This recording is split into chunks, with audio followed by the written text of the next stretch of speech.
Erev Tov, good evening. How's everyone doing? Great. Great, Baruch Hashem. This is our seventh Shiur of our Tzurba Rabbanan series. We're continuing studying the laws of Tzitzit. We're on page 135 in volume 8 of the set of Tzurba Rabbanan, Ora Chaim. And nothing is coincidence in life that the first source that we're going to see today is indeed a pasuk from this week's Parashat Ki Tetzeh, which I'm also going to talk about in my drush this week, Bezrat Hashem. But hint, hint, you got to come and hear that in person. I'm not going live on that one. So the pasuk says, "Gedilim ta'aselach," you shall make tassels al arba kanfot kesutcha, on the four corners of your garment, asher techaseba, with which you cover yourself. So from here we see you have to affix tzitzit on a four corners of your garment. So now the Gemara then addresses, what about if you have more, or what if you have less? Is this number 4 specific? Is it exact? So Gemara Masechet Menachot says, Tanya, al arba kanfot kesutecha. The pasuk says on the four corners of your garment, arba velo shalosh. That tells me that a garment has 4 corners and not 3. Or maybe. Do you mean to say it actually has 4 corners, that's the obligation, but not 3 corners? Or maybe you mean to tell me only 4 but not 5. Meaning, what does 4 come to exclude? Does it come to exclude a garment of 3 corners, or does it come to exclude a garment of 5 corners? So, answers the Gemara, the fact that the pasuk said, with which you cover yourself, that is a 5-cornered garment, or a garment with 5 corners is certainly can cover you. So therefore, what does the Torah? Why is it mentioned 4?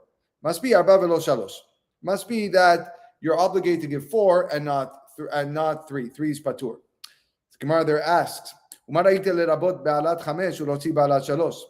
did you include a garment with 5 and exclude a garment with 3? Like, what idea, or what was the premise that made you say that? So Gemara answers, the reason why I included 5 corners, because in 5 you have 4, right? In 5 you have 4. It's obvious, right? And I excluded 3 because you don't have 4 and 3. And since our pasuk says 4, so I know that it seems that 4 or anything above 4 would require us to put tzitzit, versus that of 3, which does not contain 4. That's Gemara Masechet Menachot. Now, interesting, the Gemara Masechet Zebachim seems to contradict. It brings a bright that seems to contradict what we said in the Gemara just now. Gemara there says in source 3, V'tanya idach al alba kanfot kesutecha. The pasuk says on the 4 corners of your garment, and the Braita here says arba velo shalosh, arba velo chamesh, 4 and not 3, 4 and not 5. So meaning only a 4-cornered garment is chayav based on this Braita from Zebachim. So now we have 2 contradictory statements in the Gemarot, and the Shulchan Aruch comes and is posek for us. Shulchan Aruch says, Talit she'en la dalet knafot petura. If you have a garment or a talit that does not have 4 corners, it is patur. It is exempt from tzitzit. Yesh la yoter midaled. If it does have more than 4, chayevet, then it is chayav tzitzit. Ve'oseh la arba tzitziot be'arba knafea hamruchakot zo mizo yoter. Shulchan Aruch brings this idea that you should affix the tzitzit to the 4 corners that are furthest away from each other. Take a measuring tape, figuring that out, and those where you would put the tzitzit on. So what he's saying is you're not putting it on all 5 corners. So what he's saying kind of goes in line. It makes sense. It solves the 2 braitas. One braita says that you can put more than 4. You can put it on a garment that has more than 4, which he's saying, oh yes, here you have 5 corners. But when the Braita says 4 and not 5, that might come to mean, based on what the Shulchan was saying, is I'm not actually affixing tzitzit on 5 corners. I'm only affixing it on 4 corners, even though the garment itself has 5 corners or more. How is the garment having more than 4 corners? I mean, anything you put on yourself. Yeah, so it's like a star. So like a star garment. Extra line. Yeah, extra line would probably make it 6.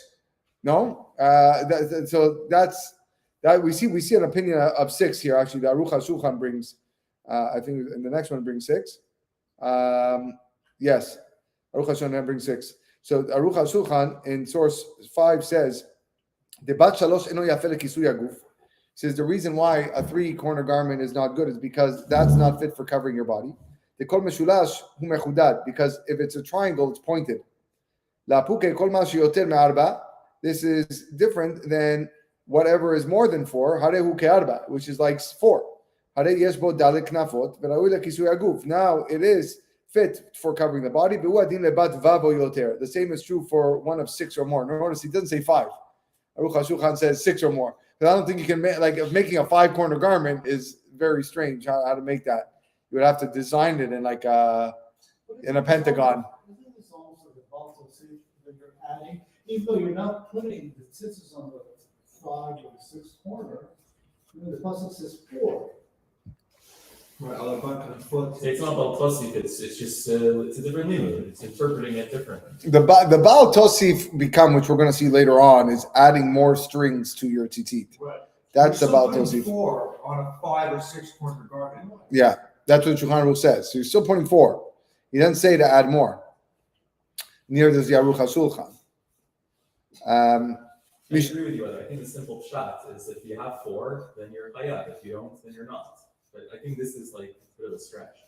Which part of the stretch? Like if you have 6, you're still chayav to put, but only on 4. But only on 4. Like, or maybe, I don't know. No, Yeah. it doesn't say, it says alaba, like it doesn't say on your 4-corner garment. It says you put it on 4 corners of your garment. Yeah. Okay. Yeah. Says the Mishnah Berurah. Mishnah Berurah says this is on the word chayevet on a if you have more than 4. He says v'yesh potrin. Some hold that it's exempt. Lachen if you have more than 4. Lachen en la'asot bat hei lechatchila. Therefore, you should not make a pentagon style garment lechatchila. V'katav Pri Megadim, and the Pri Megadim writes shedata potrin, according to those who exempt you from tzitzit, otan talitot ktanim shelanu. These tzitzit that we wear underneath our clothing, sheyesh bet hatzoar, that has a neck opening, mikol makom rov satum. Nevertheless, it's a problem. Most of if it's mostly closed, then you don't have anything to worry about. Umiu imira sherov patuach yaseh shosim achaytim ksat agul. So basically, what if you see the picture at the bottom, that the opening for the neck that is now cut creates 2 additional corners. Okay, and now we're going to see that in order for something to be chayav tzitzit, it needs to be rov patuach. It needs to be mostly open on the sides. If it's mostly satum, if it's mostly closed, then you would not be you're not be chayav. So what he's saying over here, if it has the status of mostly open, the way that this is set out, you should round one of the corners, because if you round one of the corners, now you don't have. This is the way to for sure exempt yourself from tzitzit, because there's no longer a corner anymore. So you round it off. So, but nevertheless, he holds that it's rov satum. Mishnah Berurah says it's fine. The Pri Megadim is a little bit in doubt of it, but he said the Mishnah Berurah says it's considered rov satum, so you don't know what to worry about. Okay, now the next section, which is tzitzit as a shirt or undershirt.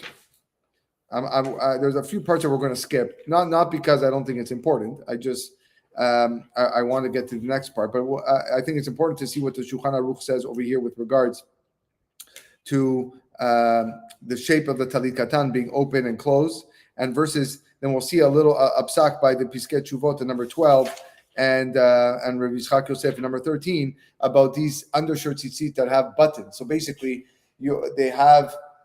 they want to be closed. It's more snug when you have like clips or buttons along the side. But does that now make it satum or not? And therefore, it would be a problem having tzitzit on. So Shulchan Aruch says, "Malbushim shem ptuchim min hatzadin lemata," garments which are open at the sides. V'yesh lehem dalet knafot letzad mata, and have four corners at the bottom. Ulmala im stumim, but above they are closed. So the rule is im rubo satum. If majority is closed, patur, you don't put tzitzit. V'im rubo patua hayav. But if most of it is open, then you have to put tzitzit. V'im chetio satum v'chetio patuach. If it's half or you're not sure, matilin oto lechumra, then we put tzitzit as a stringency. V'chayav b'tzitzit v'en yotzim bo b'shabbat. But we do not go about. We don't walk into public domain reshut harabim on Shabbat, because it could be that you would be carrying this, because it wouldn't be a garment, like a safek. So because of that, safek the chumrah, we're machmir. The safek the right to the chumrah, so therefore we're machmir. And therefore we don't walk out with Shabbat with this piece of clothing. Although he says you could put it on. So the key is you want to have on the sides. You want to have an opening. You want to have it mostly open versus that of tied together. Now the Piskei Teshuvot number 12 says, "En meniya milasot chibur echad bekaftor velula'a vekadome lemala tachat atzilei yadav." There's no reason to refrain from creating buttons or loops at the top of the garment, beneath the armpits. Or lemata samuch likanfot hatalit katan, or closer to the corners of the tzitzit. Im yesh lo tzorech bekach, if you have a need for it. For example, kedei lehadek achizato al gufo shelo yikrav lo yitachlech ve'adome. For example, if it's tighter, then less chance of it'll tear, and less chance of it'll be dirty. So if you look at on the next page, you will see an example of a dry fit tzitzit with a snap button. Okay, and these buttons are, I never owned one, but I guess they look comfortable, right? And they're all the way up. So you would have these buttons. So the Piskei Teshuvot said no problem with it. He doesn't see any issue with it. Yakut Yosef is a little bit more machmir. He says talit katan shesogrim oto al yedei lachsanim bitzadav. If you have a talit katan, a tzitzit that is closed by snaps on the side, now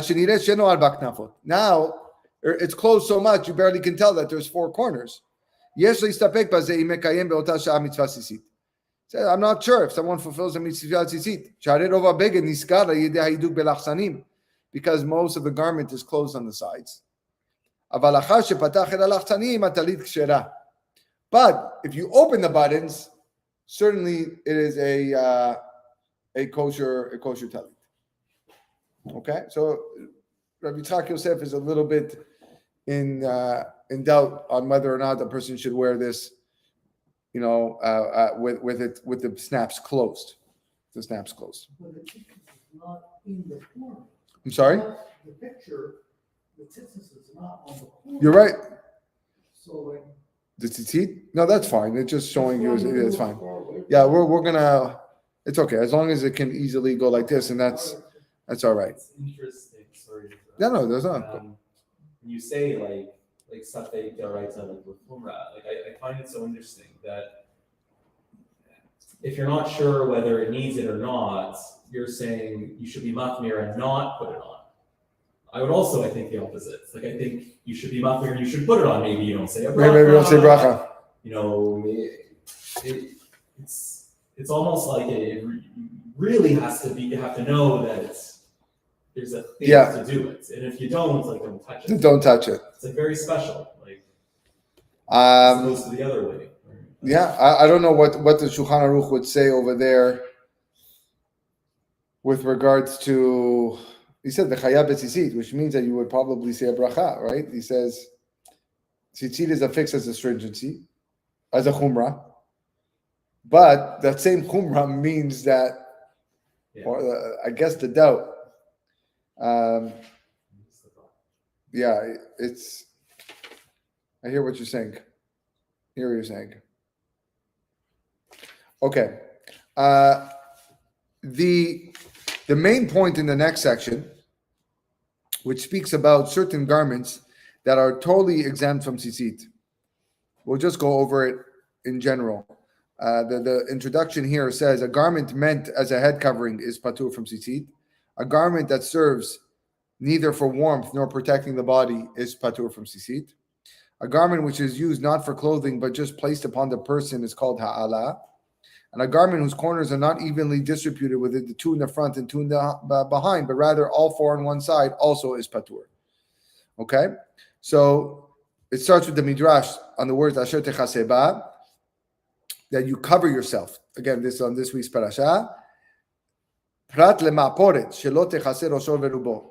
This excludes a ma'aporet which does not cover one's head and the majority of the body. It's some sort of very thin scarf. It looks like this ma'aporet. Now, the Bet Yosef, the next Bet Yosef is a more important one. I think we're gonna let's skip to the next Bet Yosef, and he gives reasons why in Egypt people did not wear these types of shawls. I'm going to read it in English just so our listeners can understand, and it'll go faster. He goes, perhaps the reason that the Jews in Egypt exempt these garments is because an item is only called a covering when it is used in a manner of wearing or wrapping. But these shawls, which are used only in the manner of overlaying, are not called coverings. As the Mordechai writes, it appears to me that items are not subject to tzitzit at all, except those which are used in the manner of wearing. And the words of asher techaseba also imply items used in the manner of wearing. And even when worn in the manner of overlaying, for which one would be liable for shadnes, it stands to reason to exempt this from tzitzit, for the obligation of tzitzit is linked only to wearing. So number one is this is not really a form of wearing these type of shawls. That's his first reason. Number two, moreover, one can explain that the primary reason for bringing those shawls is to wrap them around one's head because of the cold and to provide shade for the head during the heat. For this reason, it's a head covering, it's exempt. Okay. Another reason why he says the shawls are no good for tzitzit is because he just considers it a head covering. It's the third reason, which is the one that's accepted by the poskim and used to help decide for other halachot. The third reason, he says, one can also explain the primary reason for bringing those shawls is to use them for a number of purposes. To wrap coins in them, to carry fruit in them, to wipe perspiration, to use them as a belt when people do heavy lifting, to wipe their hands with them. Although people benefit from them by using them as protection in the hotter season from the sun and in the rainy season from the rain, since the primary reason for bringing them is not for this purpose, that is not considered significant, and we do not apply the verse, which with you cover asher techaseba, you cover yourself. It's comparable to garment merchants who are permitted to carry shatnez garments upon their shoulders in order to sell them, although they inevitably benefit from them in the hotter season as protection from the sun and in the rainy season from the rain. Necessarily, since the primary reason for those in Egypt laying these garments upon themselves is not for the benefit of covering, although they benefit, we do not apply the pasuk, you shall not wear shatnez, so too we do not apply this pasuk from which with which you cover yourself. All right? So basically, it has other uses too. And because it has other uses, then it does not fall into the category of asher techaseba. So comes the Shulchan Aruch in number 17 and says, mitznefet plura, a turban is exempt. Afilu shel artzot ha'ma'arav, even in the western lands, North Africa, Morocco, shebet rashei mushlachim ha'katfei megufam, where the two ends are cast over their shoulders and bodies. I guess these head coverings were very large. Ve'af api mitkaseh barosho verubo, even though they cover his head and most of your body, patur, kevan sheikra lechasot harosh, because the main purpose of that garment is to cover your head. If it's meant as a head covering, then it's patur. Teksutcha amar Rachmana velo kesut rosh. The Torah says, would you cover yourself but not cover your hair? Sudar shenotin al tzavar b'machut Eretz Yisrael shenikra be'arabi shid, a scarf, a shawl that people put on the neck in Eretz Yisrael, which is called shid in Arabic. V'chen buka shehaya notin b'sfarad katveim turim. Also the buka, which they would place in Spain, are exempt. Okay, and the Biur Halakha 18 basically brings the second and third reasons on why the Shulchan Aruch was posek like that, because it also were used for other functions. Also, the Kohanim never wore the head cover. It's not like that. Yeah. There's no tzitzit. It's Oh yeah, okay, exactly. No, but this, maybe here is a different chidush because it is so large, and it does cover a big part of the body, and even then it's patur. So this is the. I didn't want to do all of it because this is the main crux what we're going to learn now. The more relevant ideas and items that we have in our lives, but we need to go through this little foundation, this yesod, so that we can understand why indeed we don't put tzitzit on towels or aprons, as is the next section going to list. So says the Piskei Tshuvot, umikan nilmad le'atir kama vekama suge bgadim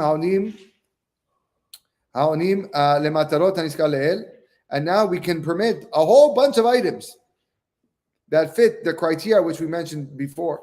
Kegon, magavot, towels, sinarim, aprons, chagurot, belts, sadin, amaniach hala bet kiluach sarotav, the hairdresser's apron. Re'ala hasuya letzorech masveh letzniut. Also, you have ubichlaz tachposot shel Purim. You have some costumes that people wear or gowns that people wear for modesty. Begadim bekishim shonim ha'osim la'agem mipnei krina, or you have covers to protect you from radiation.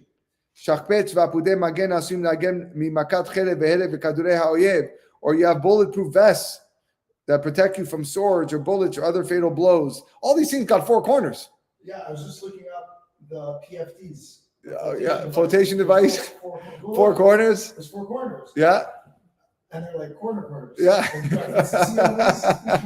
Right. So we might see that actually. I think the fact that they're thick.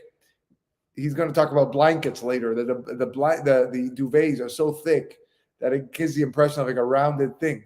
Oh. So that I wonder if that's the reason for why we don't put it for personal flotation devices. But this to me is like a bulletproof vest. Or like Yeah. Not used for heat or cold. He says, "Kevan she'en hem omdim ba'asurim beikaram letzorech hanat levisha mipnei hachama o mipnei hakor ve'hageshamim."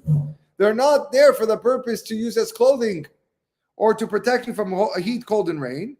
En chal aleim kal chiyuv hasisit. Then there's no chiyuv to put on tzitzit on these items. Hagam shu'ata itatev ba'em ba'anat levisha mipnei hachama o hakor ve'en makom lachmir la'agel knaf. He says, not only that, you don't even have to be machmir to round the corner of these towels. I've heard of people that do this. I've heard people that they'll wear an apron and they'll round the corner. They'll cut the corner and round. Just make sure it's not. I don't want to put tzitzit on it. No, you're not wearing an apron to keep you warm. You're wearing an apron because you don't want to get your shirt dirty underneath. That's why you wear an apron. Same with the towel. The big discussion that we have brought up, I think in our first class talking about, is the blankets. Right, and we mentioned Kisut Laila, which is going to be brought up by the Mishnah Berurah. But Shulchan Aruch says in Siman Yudchet, Sadinim, sheets, Af api shadam yashen ba'em baboker, en matirim ba'em sisit. So he right away throws out the Kisut Laila because he's saying, what happens if someone is going to take a nap in the afternoon? Okay, it's not Laila. I'm taking a nap. I'm wrapping myself. It's protecting me. It's keeping me warm. So he's telling you, we don't put tzitzit, even when you're sleeping in the morning. So now it says, so why is that the case? Says the Mishnah Berurah, 21, because the main use for a sheet is at night, uksut laila mikre, and therefore the status of this sheet is called ksut laila. But according to this, lo haya ptur ela rak le'aros. But the only one that would say you are exempt from this would be the Rosh, who says that you are exempt from Ksut Laila. Aval Rambam de Ksut Laila chayav, bayom chayav. Right? So, but according to the Rambam, which was we learned this in the first class in Tzitzit, you would have to put on Tzitzit on a Ksut Laila during the day. Again, not at night, because at night you're not chayav Tzitzit, uritemoto. Okay, but if it's during the day, a Ksut Laila during the day, according to the Rambam, you have to put on Tzitzit. So now, interesting. That's a Sephardic posek. Shulchan Aruch doesn't hold like it. He follows the Rosh. There are those who say, "Otam liftor." Another reason why we exempt a sheet from tzitzit, mishum de lo chiva Torah rak derech malbush or derech ituf, because the Torah only obligates us when you wear something in a way of clothing or wrapping. Lo derech ha'ala be'alma, not just putting it on top of you, which is what the sheet does. V'yesh cholkin v'sav aleh, and there are those who argue that even if one puts himself under a four-cornered beged, he's subject to tzitzit. V'chol sheken derech ha'ala, and all the more so if it was done the way of overlaying. Aken ichriya magen Avraham v'yaseh keren achat agula v'yaseh li b'kol alma. So Magen Avraham says, listen, there are people that say even if just putting a sheet on top of you, you chayav tzitzit. Therefore, go take some scissors, okay, and go make one corner round on your sheet, and therefore you'll fulfill the all opinions by making that corner. However,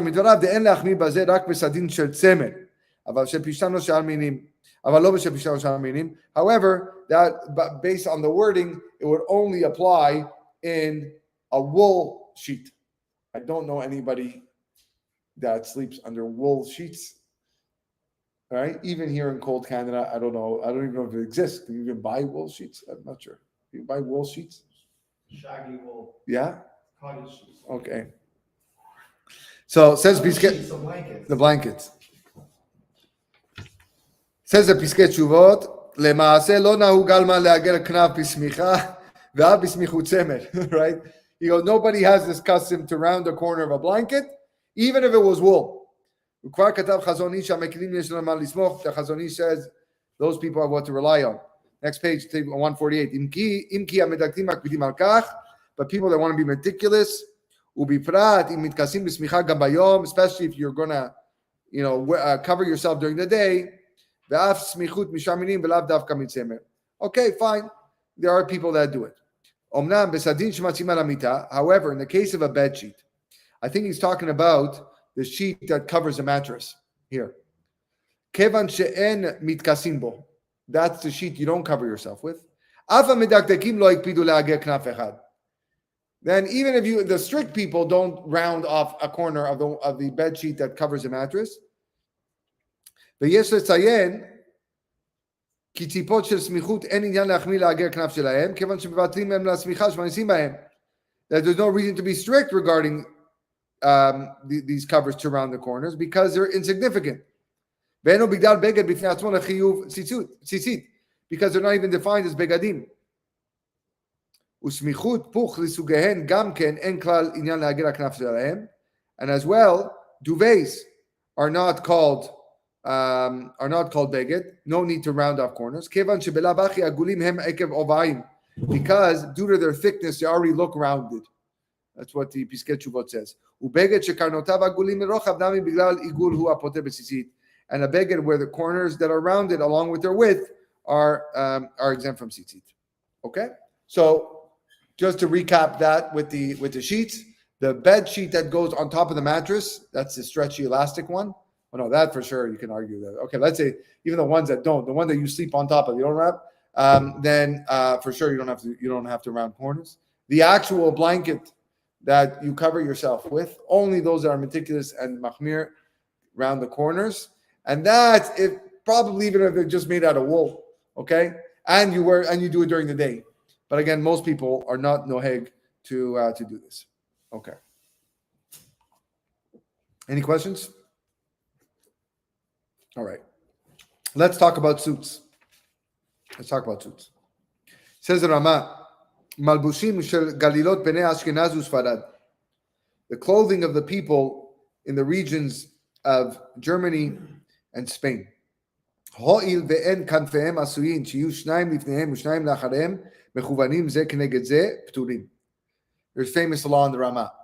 Since the corners are not made in a way that they are directly opposite one another, they are exempt. This is the answer to why someone asks you, why don't you put tzitzit on your suit if you have the flaps? Okay? Your flaps technically but your four corners there are right next to each other. They're all in the line. What's in front of you is rounded, okay? And what's behind you is just one line. They're not opposite of each other. And that's why they are patur from tzitzit. Says the Piskei Tshuvot, Utzeifim shelanu achorfiim, our winter scarves. Yes, big chidush here actually. שבאים בעיקר לענת חימום ולא לכבוד גרידה, which have the benefit of warmth and not just for distinction. אך בדרך כלל אין בהם שיעור המחייב בציצית. Normally they're not the size enough for ציצית. ואף אם יהיה בו כשיעור הזה, but if it has the size, הדרך ללבשו שהוא מקופל וגם הבא קנותיו לפניו, still the way to wear it is folded and the four corners are in front of the wearer. So most people wear a scarf where it goes around the neck and you have four corners, even assuming it was big. The four corners are in front of you. And therefore, they're not opposite. So again, one line like the suit. There's no reason to be strict around one of the corners.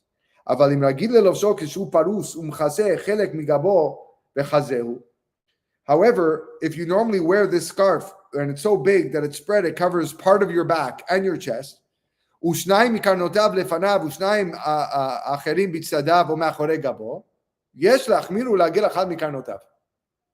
In that situation, if you have the corners in the back or on the side, you should round off one of the corners because it's large enough. It's acting as warmth. It's acting as a beged. It's large enough to fulfill tzitzit, and the corners are in front and back. All right. So is a poncho the same thing, same idea? I was just say, or not a poncho. What are they called? The ladies wearing The big shawls, no? shawls. Or jalabas, you mean? No, the shawls. No, the big shawls. They're like in the winter time they wear them. Well, the jalabas also a question. The jalabas. So They swear. the jalabas are open from the side. Yeah. So the thing is, it's mostly satum.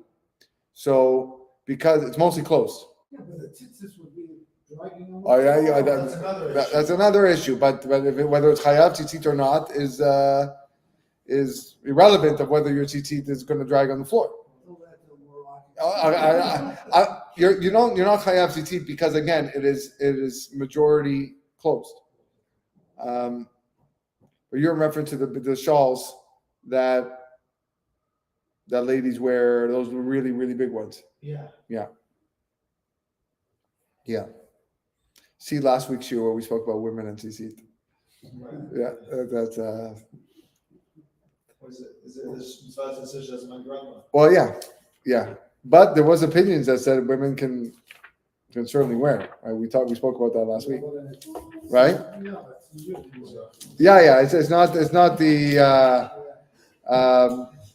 right. No, it's a Ramah. The Ramah. Just going back to page 120. The Ramah said it, right?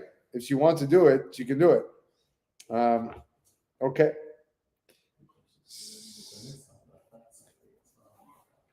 So Yakut Yosef says, Sa'if 25.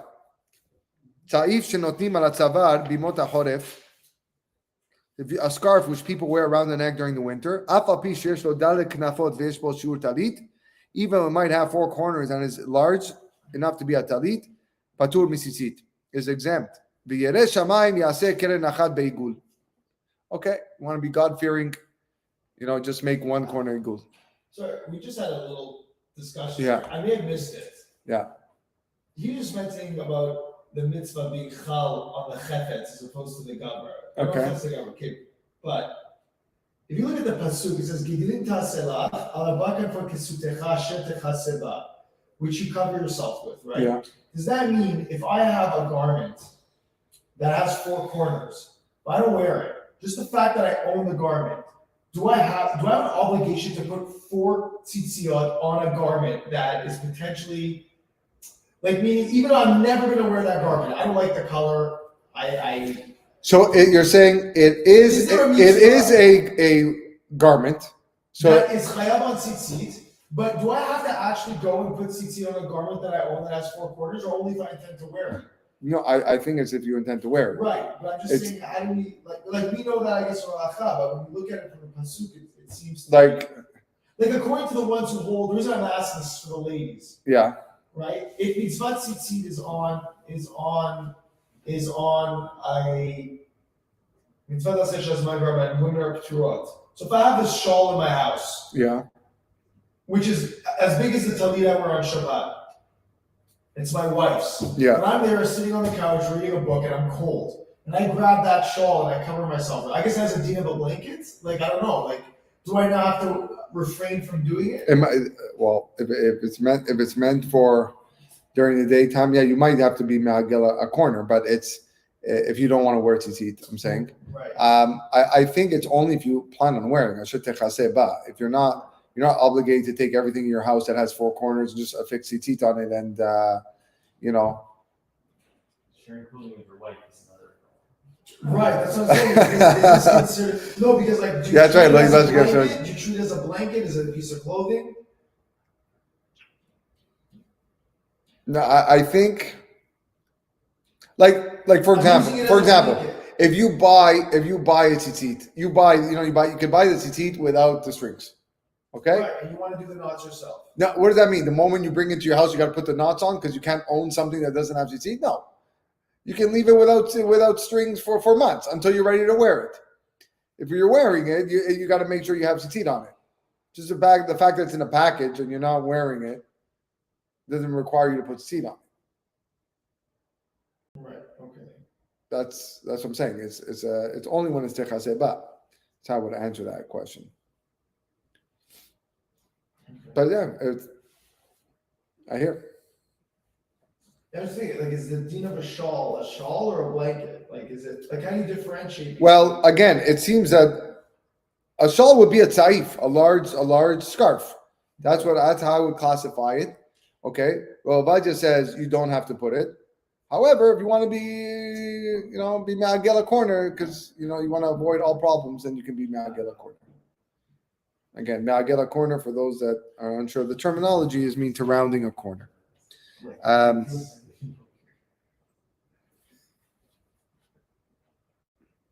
Now, the Piskei Tshuvot here, maybe we'll read this one in English. He says over here, see the Mishnah Berurah, which speaks of two varieties of garments. Suits and dress shirts, whose collars have corners at both sides, and together with the two corners at the front of the garment, there are four corners. So I have a corner here, okay, and I got corners at the bottom, okay. And then you have the second potential problem is long suit jackets, known as frocks, and trench coats, which are slit and open in the back, such that they have four corners below, two in their front and two in their backs. Sometimes the majority of the length of these types of garments are open, in which case you would potentially be subject to the obligation of tzitzit. So, with respect to the former type, that's the shirt. Although the Mishnah Berurah's conclusion is to recommend that a God-fearing person makes one corner rounded, I'm assuming not on the collar, at the bottom. Nonetheless, it's not the practice to do this in any place, not even for the meticulous. The reason is that aside from the factors for leniency given by the Bet Yosef and Darkei Moshe, there's another lenient factor that the collar of the garment is folded over and rests upon the garment, and this is the normal manner of wearing it. Therefore, it is entirely exempt from rounding a corner. So you might see the corner here, but it's really resting on my shirt. So it's kind of almost like connected versus because we don't walk around with our collars up. He doesn't answer the second one. But it says over here. In the Ben Ish Chai, let's look at the Ben Ish Chai. Ben Ish Chai is a little bit more strict. Ben Ish Chai says, "Hamalbushim kegon glima v'chayotze." Garments such like a cape. Sheyesh lahem bet knafot lemala samuch letzavar. They have two corners on top near the neck. Ubet knafot lemata, and two corners at the bottom. Pturim. Someone who's God-fearing should try to make it rounded. Then will be exempt according to everyone. Someone who is strict will be blessed, even though most people are not accustomed to this. And the note here says, in the latter case described in the Piskei Tshuvot, it may be proper to round one corner in order to exempt it from tzitzit. Nevertheless, some hold that it's unnecessary. The note here at the bottom says, the primary reason for leniency is that perhaps garments that must be fitted to a person and put on by putting his hands through are not included. Rather, only garments that are entirely open on four sides and can be draped over a person are subject to tzitzit. Okay, there is a long essay which we're not going to do. I'm going to sum up for it on page 154 all the way to 158, which talks about tzitzit being strongly shma, and what happens if you make tzitzit through a machine. And is this something that does it have to be through the koach of a gavra, of a person creating the tzitzit? So there are certain steps in creating tzitzit. You have carding the wool, you have spinning, you have weaving. Like every mitzvah, you have to do it with kavanah, and it has to be done koach gavra. Okay, or does there need to be, can a machine get involved somehow? So the Gemara Masechet Menachot, just summing this up, the Gemara Masechet Menachot brings two opinions, Rav and Shmuel. Rav says that even if a person does not have a kavanah when he is weaving the tzitzit, it is fine. Shmuel says no, that it requires kavanah. All mitzvot require kavanah, in fact. And the Shulchan Aruch rules that even b'diavad, the tzitzit strings that are not done with kavanah are pasul, and you cannot use them. So the next question is with regards to koach gavra. Do I need koach gavra when spinning the tzitzit strings? And they wanted to bring a comparison from Gemara Masechet Chulin, which speaks about shechita, that sometimes do I need to have a man do the full shechita? Can they just start the process? Or if a machine finishes it off, and back then again it wasn't electronic machines, but it was some sort of device that slaughtered it. Okay, so there's different responsa. You have the response from the Imre Esh that says spinning or weaving with a machine is totally invalid. It's not good. There's no koach gavra. Then you have the Divrei Chaim that says that also rejects it as pasul, and then you have the Chesed Abraham says no, you don't need any koach gavra for tzitzit. So now the question that they address is what happens if the Jew starts the machine with intent. All right, so he presses the button. All right, l'shem mitzvah tzitzit, and he presses the button. Okay, and now this machine starts weaving the strings. Okay, so here we have a machloket between the Rosh and the Rambam. The Rosh, based on the argument, comes with regards to tanning leather for a Sefer Torah. So the Rosh says that just having kavanah at the beginning is suffice. That's all you need. And so as long as you say L'shem mitzvah tefillin, and he starts tanning the leather, and then he goes and has a coffee, or he does the same thing for tzitzit, okay, and he wants to do some exercises, as long as the beginning is enough. And the Rambam says no. Rambam says all actions must be done for the sake of the mitzvah. Everything, meaning the intent has to be totally through. Shulchan Aruch mentions both. He leans towards the Rambam. And not only that, the Nodab Yehuda says that tzitzit is even more strict than tanning leather for Sefer Torah. You need to have kavanah all the way through. So the more modern day poskim, which is the end of the essay, the Rav Kook brings down that one should not use a machine lechatchila, but if someone does, it's okay. Rav Wozner says we recommend hand-spun tefillin, but again, if a Yerei Shamayim starts a machine, then he says it's fine. The Tzitz Eliezer says machine is fine as long as you every so often start and stop it. And the Piskei Teshuvot says, again, we should avoid machine-made strings, but we don't invalidate them entirely. So again, we see from here most poskim prefer hand-spun tzitzit, and certainly, if you're using a machine, you have to have kavanahs at least at the beginning, and if not, better periodically as it's going on. The truth is, today, as it's brought down, most tzitzit that you buy or the store are made by hand. Okay, you have a guy there actually going, he's paid to do this. Okay, there might be a machine making it quicker, like he's not actually weaving it by hand, spinning by hand, but there's the process of him going like this. If you look at tzitzit factories, you'll see them that at least that part that they're doing it, and before they start, they say Shem mitzvah tzitzit. Are we talking about tying the tzitzit No, or making the string? Making the string, Not tying them. not tying them. We're talking about making the actual. Yes. Making the string. Spinning the string. Right? So that's a summary of this, but again, feel free to look at it. If you want to read it in depth. I guess that will end us for today. And B'ezrat Hashem, now next time we'll come up with the length of the strings, how to tie the tzitzit, treating tzitzit with respect, tzitzit tied by women. A lot of things coming up in the next chapter here in Tzurba. Thanks everybody for joining, and we'll see you next time.